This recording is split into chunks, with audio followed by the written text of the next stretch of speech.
Hi all, good morning. Mo pa nga agahay nga tanan. This is Malakat. New egg kasi Malakat. So guess where we are? Ari kita yan ang hamay pang Barangay Libas, San Julian, Eastern Samar. So this is every travelers or every Malalakat's nightmare sa umaga.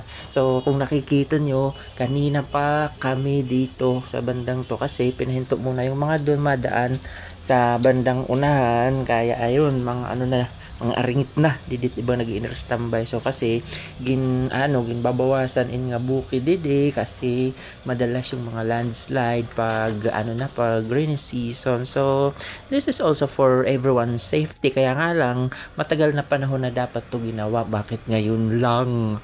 So this is long overdue kasi matagal na itong dapat na ginawa ng government, pero ngayon, so yan pa nga, dahil sa sobrang maulan ngayon, naging putik na yung national highway. So this is quite disappointing kasi ngayon lang naisipang gawin to sa tagal ng panahon na ganito na yung daanan dito sa may Pangpang, Libas, San Julian, Eastern Samar. So mataas pa, malaki pa yung lupa na ibabawas dito bago maging maayos na talaga yung daan. Pero salamat na rin kasi at least nasimulan na gawin ang daan na to.